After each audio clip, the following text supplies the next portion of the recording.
భార్య ఎంత చెప్పినా వినకుండా ఇద్దరు కొడుకులు రెండు కళ్ళు అనే భ్రమలో బ్రతికాడు తండ్రి.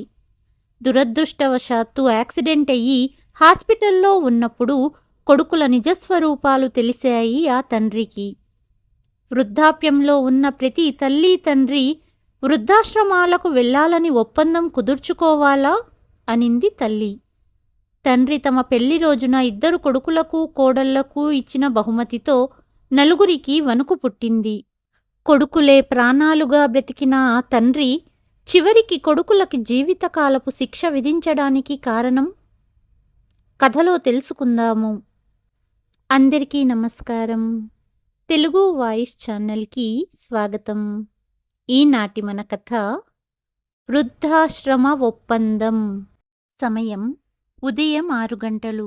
సూర్యోదయం వేళ తమ గదికి ఆనుకొని ఉన్న బాల్కనీలో కుర్చీలో కూర్చొని చల్లటి గాలిని ఆస్వాదిస్తున్నారు ప్రసాద్ గారు.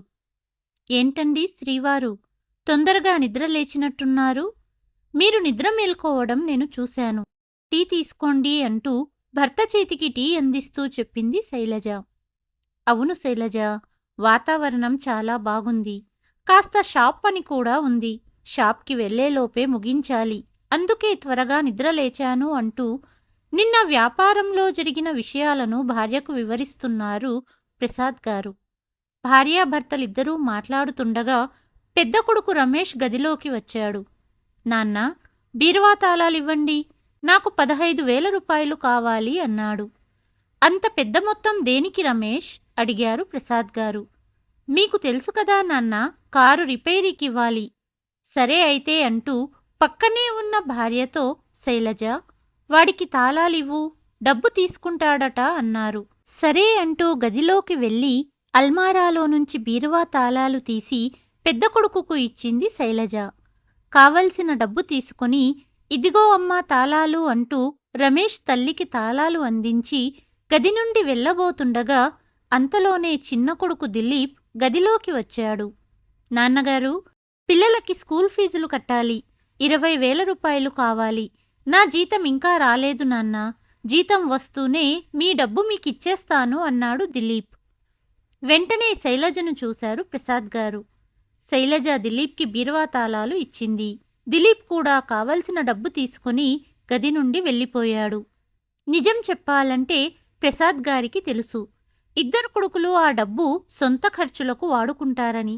కానీ ప్రసాద్ గారు ఎప్పుడూ పిల్లలకు డబ్బు ఇవ్వను అని చెప్పరు. బీరువా తాళాలు ఎప్పుడూ బీరువా పక్కనే గల అల్మారాలో పెట్టెలో ఉండేవి. ఆ విషయం ఇంట్లో అందరికీ తెలుసు. కానీ ప్రసాద్ గారి పర్మిషన్ లేనిది ఎవ్వరూ వాటిని తాకరు. కానీ శైలజ ఎప్పుడూ భర్తకు హెచ్చరిస్తూ ఉంటుంది, పిల్లలకు అడిగినప్పుడంతా అలా డబ్బు ఇవ్వకండి అని. కానీ ప్రసాద్ గారు భార్య మాటలు అస్సలు పట్టించుకునేవారు కాదు. శైలజ, నీకు తెలుసు కదా, నా ఇద్దరు పిల్లలు నా ప్రాణాలు. వారికోసమే కదా ఇంత కష్టపడి సంపాదిస్తున్నాను. ఇంకా ఎవరికోసం దాచిపెట్టాలి అనేవారు. అది కాదండి, మన వృద్ధాప్యం అంటున్న భార్య మాటలకు అడ్డుపడి, శ్రీమతి గారు, వృద్ధాప్యం గురించి చింతించకండి. మన ఇద్దరు పిల్లలు సత్ప్రవర్తన కలిగినవారు, తల్లి తండ్రిని చాలా బాగా చూసుకుంటారు అనేవారు ప్రసాద్ గారు.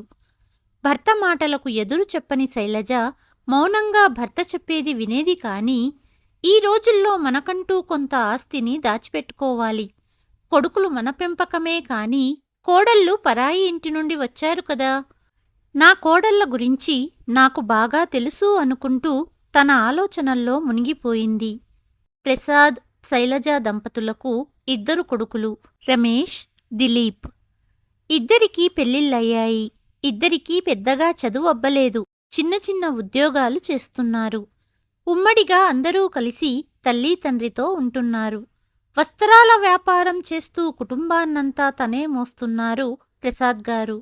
భార్య శైలజ ఎప్పుడూ భర్త మాటకు ఎదురు చెప్పదు. ఇద్దరు కొడుకులు తండ్రితో దుకాణంలో కూర్చోవడం చిన్నతనంగా భావించి చదివిన చదువుకు తగ్గట్టు చిన్న ఉద్యోగాలు చేస్తున్నారు. సంపాదన ఎక్కువ లేని కారణంగా నాన్నగారి సంపాదన మీద ఆధారపడి ఉంటారు. కోడళ్ళు అరుణ, సంజన. ఎప్పుడూ అత్తయ్య గారి నుండి ఇంటి పెత్తనం లాక్కోవాలని వేచి చూస్తుంటారు. ఒక మనవడు మరియు మనవరాలు. కోడళ్ళు వచ్చాక కొడుకుల ప్రవర్తనలో మార్పు గమనించింది శైలజ. కేవలం డబ్బు అవసరమైనప్పుడే తల్లి తండ్రితో మాట్లాడేవారు కొడుకులు. పిల్లల కోసం, ఇంటి కోసమని తమ సొంత ఖర్చులకు డబ్బును ఉపయోగించుకునేవారు.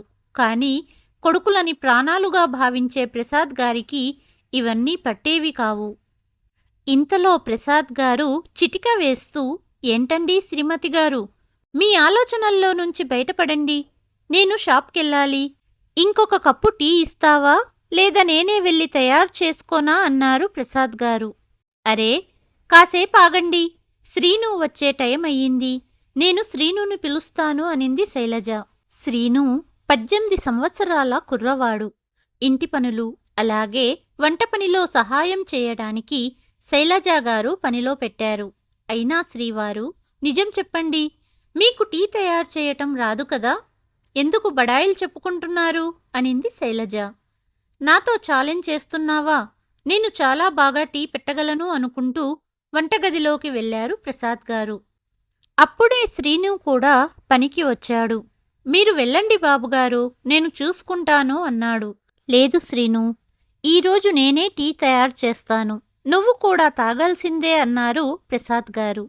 వంటగదిలో టీ తయారు చేస్తూ మధ్య మధ్యలో భార్య కోసం పాట పాడుతున్న మామగారిని చూసి వంటగది బయటే ఉన్న కోడళ్ళు నవ్వు ఆపుకోలేకపోతున్నారు. మొత్తానికి టీ తయారు చేసి ఇంట్లో అందరికీ తన టీ రుచి చూపించారు ప్రసాద్ గారు. ఇలా రోజులు సంతోషంగా గడుస్తున్నాయి. ప్రతిరోజు షాప్ వెళ్ళి వచ్చాక సాయంత్రం భార్యాభర్త ఇద్దరూ కాసేపు వాకింగ్ వెళ్తారు. అలాగే ఈరోజు కూడా సాయంత్రం భార్యతో కలిసి వాకింగ్ బయలుదేరారు ప్రసాద్ గారు. ఇలాంటి భర్త దొరకడం తన అదృష్టంగా భావించేది శైలజ. కానీ పెద్దలు అంటుంటారు కదా, మన అదృష్టానికి మన దిష్టే తగులుతుంది అని. అలాగే వాకింగ్ నుండి తిరిగి వస్తున్నప్పుడు కాస్త చీకటి పడింది. ఎదురుగా ఒక కారు బ్రేక్ ఫెయిల్ అవ్వడం వలన వారి వైపుగానే వస్తుంది. అసలు ఏం జరుగుతుందో ఆలోచించేలోపే కారు ఇద్దరినీ ఢీకొట్టేసింది. ఎప్పుడైతే శైలజ స్పృహలోకి వచ్చిందో తను హాస్పిటల్ బెడ్ మీద ఉంది. పక్కనే ఉన్న నర్సు తనకు డ్రిప్పు పెడుతుంది. వెంటనే శైలజ నర్సుని ప్రసాద్ గారి గురించి అడిగింది. మీరు కాసేపు రెస్ట్ తీసుకోండమ్మా అనింది నర్స్. కానీ శైలజ భర్త గురించి పదే పదే అడగటంతో ప్రసాద్ గారు ఐసీయూలో ఉన్నారని, అతనికి తీవ్ర గాయాలయ్యాయని, పరిస్థితి విషమంగా ఉందని చెప్పింది నర్సు. నర్సు చెప్పింది విన్న శైలజ తనను తాను ఆపుకోలేకపోయింది. చేతికున్న డ్రిప్పు తీసిపడేసి తను కూడా నీరసంగానే ఉన్నా అతి కష్టం మీద ఐసీయూకి చేరుకుంది. నర్సు మరియు హాస్పిటల్ సిబ్బంది ఆపడానికి ప్రయత్నించారు. కేవలం ప్రసాద్ గారిని చూడాలనే తపన తప్ప ఆవిడకు ఏమీ కనపడడం లేదు. మరేదీ వినిపించటం లేదు. చివరికి ఐసీయూకి చేరుకున్న ఆవిడ బెడ్ మీద తీవ్ర గాయాల పాలైన ప్రసాద్ గారిని చూస్తూ నిలబడిపోయింది. శైలజ కళ్ళ నుండి కన్నీళ్లు ధారలుగా ప్రవహిస్తున్నాయి. భర్త దగ్గరగా వెళ్ళి, ఏవండి, లేవండి, మిమ్మల్ని ఇలా చూడలేకపోతున్నాను. మీ నీడలోనే నేను బ్రతుకుతున్నాను. మీరే నా మీద ఇలా కోప్పడితే నేను ఏమైపోవాలి? నా శైలు అని ఒక్కసారి పిలవండి. నా శ్వాస చివరి క్షణం వరకు తోడుంటానని మాట ఇచ్చారు అంటూనే ఇక తనను తాను కంట్రోల్ చేసుకోలేకపోయింది. బిగ్గరగా ఏడవసాగింది. ఇంతలో ఆస్పత్రి సిబ్బంది ఆవిడను ఐసీయూ నుండి బయటకు తీసుకెళ్లారు. తనతో పాటు ఉన్న నర్సు గది వరకు శైలజకు సహాయంగా పట్టుకొని వస్తుంది. శైలజ గారు, మీకు కూడా విశ్రాంతి చాలా అవసరం. ఇలా ఏడుస్తూ ఉంటే మీ ఆరోగ్యం కూడా దెబ్బతింటుంది. విశ్రాంతి తీసుకోండి అంటూ శైలజ గారిని బెడ్ మీద పడుకోబెట్టింది నర్సు. కళ్ళు మూసుకొని భర్తతో పాటు గడిపిన మధుర క్షణాలను గుర్తు చేసుకుంటూ ఏడుస్తూ ఉంది శైలజ. ఇంతలో అమ్మగారు అని పిలుపు విన్న శైలజ కళ్ళు తెరిచి చూసేసరికి ఎదురుగా శ్రీను నిలబడి ఉన్నాడు. శైలజ గారిని చూసిన శ్రీను కన్నీళ్లతో, అమ్మా, మీకెలా ఉంది అని అడిగాడు. గది తలుపు వైపు చూస్తూ, ఒక్కడివే వచ్చావా అని అడిగింది శైలజ. అవునమ్మా, మీరు స్పృహలో లేరు కదా. మిమ్మల్ని హాస్పిటల్లో చేర్పించాక కాసేపు ఉండి అందరూ వెళ్ళిపోయారు. కాని నేనిక్కడే ఉండిపోయాను అన్నాడు శ్రీను. మీరు ఇలా బాధపడకూడదు. ఇటువంటి సమయంలో ధైర్యంగా ఉంటూ ప్రసాద్ గారిలో ధైర్యాన్ని నింపాలి. అప్పుడు త్వరగా బాబుగారు కళ్ళు తెరిచి మాట్లాడతారు. అది సరే కాని డాక్టర్ మీకు బ్రెడ్ ఇవ్వమన్నాడు. మీకోసం బ్రెడ్ తీసుకువచ్చాను, లేవండమ్మా అన్నాడు శ్రీను. శ్రీను మాటలు విన్న తర్వాత, ఈ దుఃఖ సమయంలో నాతో పాటు ఎవరో ఒక్కరైనా ఉన్నారనే ధైర్యంతో కాస్త కుదుటపడింది శైలజ. ఇంతలో నర్సు లోపలికి వస్తూ, శైలజగారు, ప్రసాద్ గారికి స్పృహ వచ్చింది కానీ అంటూ ఆగిపోయింది నర్స్. కానీ ఏమయింది అడిగింది శైలజ. ప్రసాద్ గారు చేతులు కాళ్ళు కదపలేకపోతున్నారు అనింది నర్స్. ఈ మాట వినగానే హడావుడిగా మంచం దిగపోతున్న శైలజను శ్రీను పట్టుకొని, అమ్మా మెల్లగా అంటూ ఐసీయూ వరకు సహాయంగా పట్టుకొని వెళ్ళాడు. ప్రసాద్ గారు స్పృహలో ఉన్నారు కానీ చేతులు కాళ్ళు కదపలేకపోతున్నారు. ఇది చూసిన శైలజ ముందుగానే విషయం తెలుసు కాబట్టి బాధను దిగమింగుకుంటూ భర్త ముందు తన కన్నీళ్లను దాచుకుంటూ భర్త దగ్గరగా వెళ్ళి భర్త చేతిని తన చేతిలోకి తీసుకుని, ఆ భగవంతుడికి కోటి దండాలు, మీకేమీ కాలేదు, తొందరలోనే ఇంటికి వెళ్దామని ముఖం మీద చిరునవ్వుతో అంది. తర్వాత 2 రోజుల్లో ప్రసాద్ గారిని రూమ్కు షిఫ్ట్ చేశారు. ఇప్పుడు శైలజ కాస్త కోలుకుంది. ప్రత్యేకంగా వేరే గది వద్దని తన గదిలోనే భర్తను షిఫ్ట్ చేయమని కోరింది శైలజ. తద్వారా భర్తకు సహాయంగా ధైర్యంగా ఉంటుందని చెప్పింది. సరే అని ఒప్పుకున్నారు డాక్టర్.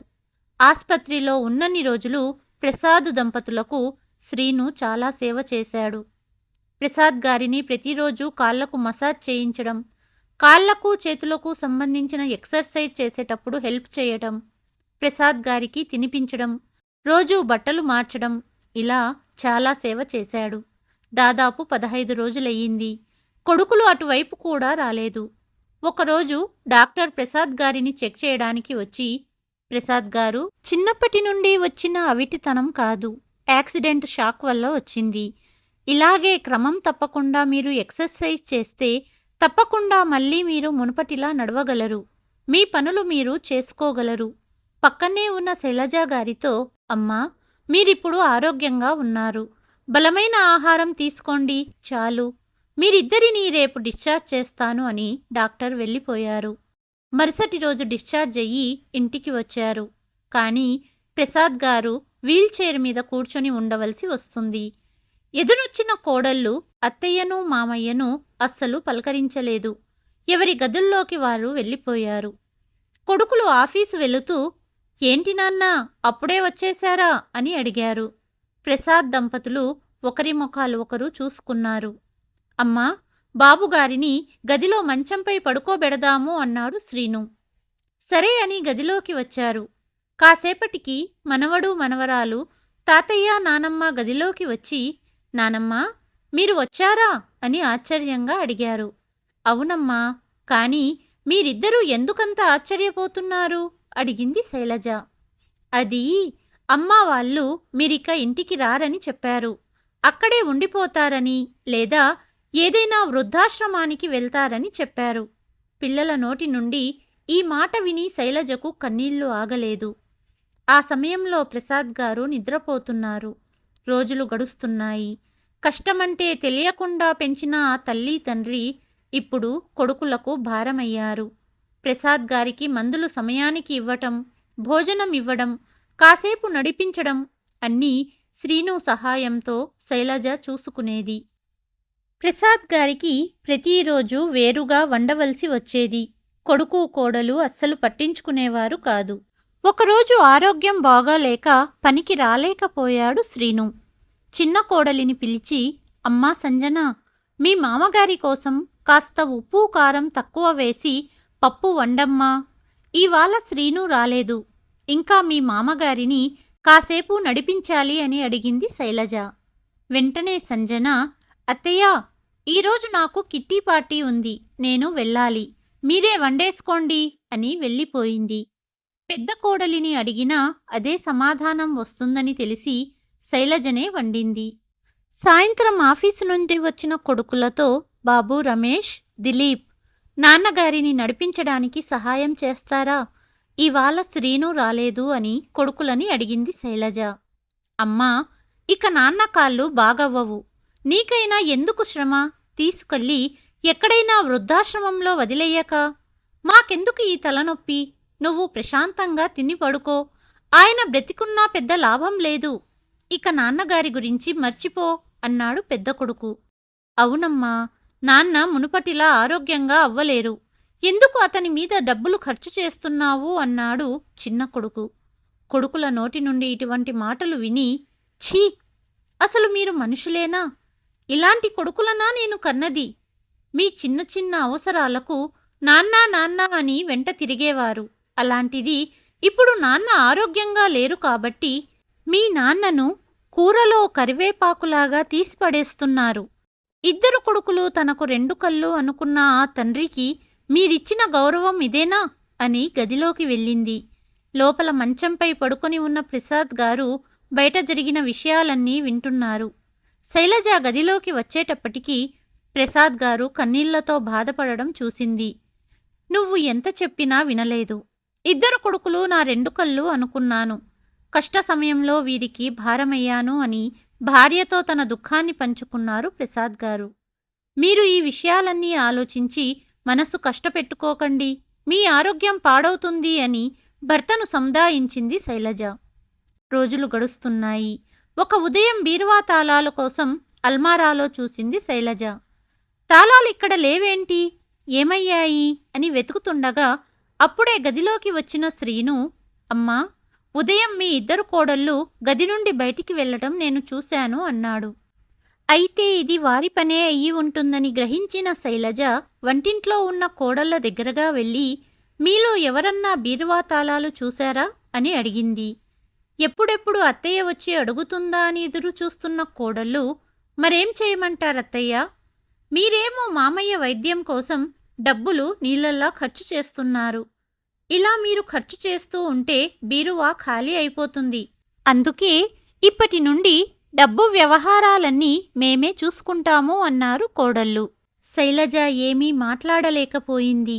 మరుసటి ఉదయం నిద్రలేచేసరికి ప్రసాద్ గారికి జ్వరంగా ఉండటంతో కొడుకులని పిలిచి, మీ నాన్నగారికి జ్వరంగా ఉంది, హాస్పిటల్కి తీసుకువెళ్ళాలి అన్నది.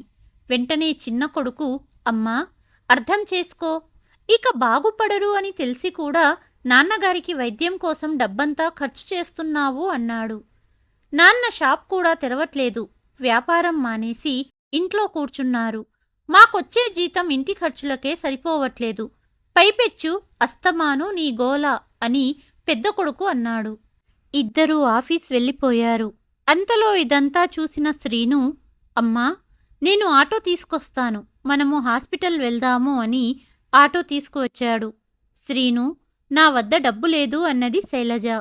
నెల జీతంలో కొంత డబ్బు దాచుకున్నాను, నేను చూసుకుంటాను పదండమ్మా అని వీల్చైర్లో ప్రసాద్ గారిని కూర్చోబెట్టి తోసుకుంటూ వెళ్లి ఆటోలో కూర్చోబెట్టాడు శ్రీను. శ్రీను, కన్న కొడుకులే మమ్మల్ని పట్టించుకోవడం లేదు.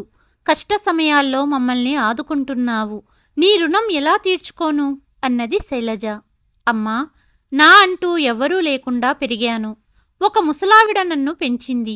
ఇప్పుడు ఆవిడ కూడా లేదు.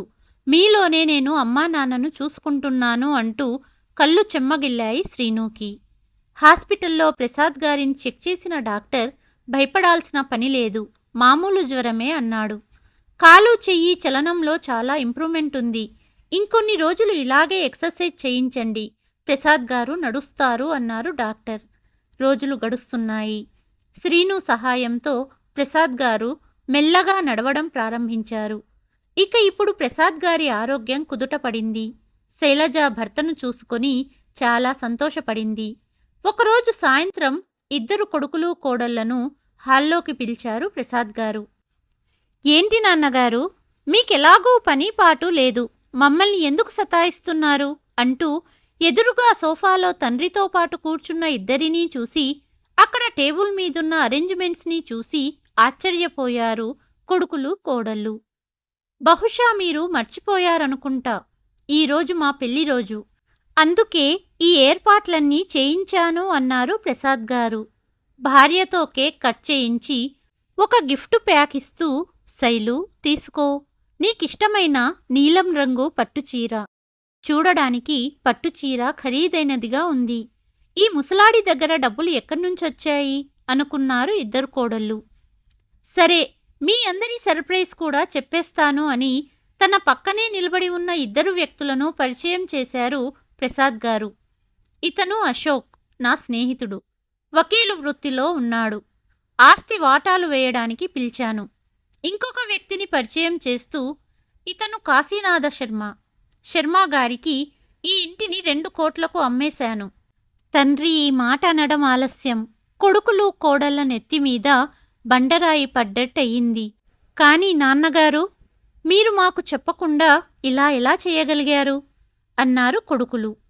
ఆగండి, ఇంకా నా మాట పూర్తి కాలేదు అన్నారు ప్రసాద్ గారు కోపంగా. ఈరోజు ప్రసాద్ గారిని ఆపే ధైర్యం ఎవ్వరూ చెయ్యలేకపోయారు. అశోక్, వీలునామా చదివి వినిపించు అన్నారు ప్రసాద్ గారు. ప్రసాద్ అనబడే నేను నా ఆస్తి మొత్తం నా కష్టార్జితం కావున ఇకపై నా వస్త్రాల దుకాణం పైన కొడుకులకు ఎటువంటి హక్కు లేదని తెలియజేస్తున్నాను. నా షాపుపై ఇక నుండి కేవలం శ్రీనుకు మాత్రమే హక్కు ఉంది. ఇల్లు అమ్మగా వచ్చిన డబ్బులో సగం డబ్బు నా మనవడు మనవరాలి పేరుపైన ఫిక్స్డ్ చేస్తున్నాను. మిగిలిన డబ్బుతో నేను చిన్న ఇల్లు కొన్నాను. అందులో నేను, శైలు, శ్రీను ఉంటాము. నా మనవడు మనవరాలి కోసం నా ఇంటి తలుపులు ఎప్పుడూ తెరిచే ఉంటాయి. కానీ తల్లి తండ్రిని కేవలం డబ్బు యంత్రాల్లాగా చూసిన కొడుకులు ఇంట్లోకి అడుగు పెట్టడానికి వీల్లేదు అని లాయర్ అశోక్ వీలునామా చదవడం పూర్తి కాగానే, మీ వద్ద కేవలం 10 రోజుల సమయముంది. 10 రోజుల తరువాత ఇంటి మీద శర్మగారికే హక్కు ఉంటుంది. ఇప్పటి వరకు నా ఇద్దరు కొడుకులు తల్లి తండ్రి అనే బంధానికి విలువ ఇస్తున్నారని భ్రమలో జీవించాను. కానీ నేను అనారోగ్య పాలైనప్పుడు వీళ్ల నిజస్వరూపాలు తెలిశాయి. మీ అమ్మ మాటలను లెక్క చెయ్యకుండా మిమ్మల్ని నెత్తిన పెట్టుకొని చూసుకున్నాను. నాకు మీరిచ్చిన దుఃఖంతో కళ్ళు తెరుచుకున్నాయి. ఈ కారణంగా అయినా మీ నిజస్వరూపాలు తెలిశాయి. ఆ భగవంతుడికి కోటి నమస్కారాలు. తల్లి తండ్రి కఠిన సమయాల్లో ఉన్నప్పుడు మీకు కేవలం డబ్బు మాత్రమే కనపడింది. కేవలం నా భార్య శ్రీను వల్లనే నేను ఈరోజు ఆరోగ్యంగా ఉన్నాను. కొడుకు స్థానంలో ఉండి తన కర్తవ్యాలను నెరవేర్చాడు శ్రీను అన్నారు ప్రసాద్ గారు. నలుగురు తల్లి కాళ్ల మీద పడి, అమ్మా, నువ్వైనా నాన్నతో చెప్పు అన్నారు కొడుకులు. అత్తయ్య, మాకొచ్చే చిన్న జీతంలో బ్రతకలేము. మేం కూడా మీ పిల్లల సమానమే కదా. మీరైనా మామయ్య గారితో చెప్పండి. ఇలా వెళ్ళిపోమంటే ఎక్కడికి వెళ్ళిపోగలము అన్నారు కోడళ్ళు. అత్తయ్య నుండి ఊరట లభిస్తుందని ఆశించిన కోడళ్లకు వారి ఆశల మీద నీటిని చల్లుతూ, వృద్ధాప్యానికి వచ్చిన తల్లి తండ్రి తప్పకుండా వృద్ధాశ్రమాలకు వెళ్ళిపోవాలని ఒప్పందం కుదుర్చుకోవాలి అనుకుంటున్నారు ఈ కాలం పిల్లలు. మీ మామగారి ఆరోగ్యం బాగాలేనప్పుడు సహాయం కోసం అర్థించాను. ఇప్పటికైనా మీ మామగారి కళ్ళు తెరుచుకున్నాయి. సామాన్లు సర్దుకోండి, ఇంటి నుండి వెళ్లడానికి సిద్ధం చేసుకోండి అనింది శైలజ. తండ్రిని డబ్బిచ్చే యంత్రంలా వాడుకున్న కొడుకులను ఇంటి నుండి వెళ్ళగొట్టి తమకు కష్టకాలంలో కొడుకులాగా ఆదుకున్న శ్రీనుతో ఉండాలని ఆ తల్లి తండ్రి తీసుకున్న నిర్ణయం సరైనదా కాదా? మీ పేరుతో పాటు మీ సమాధానాన్ని కామెంట్లో తెలియచేయండి.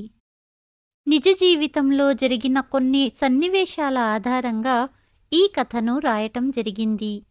ఈ కథ కనుక మీకు నచ్చితే please like, share and subscribe to Telugu voice.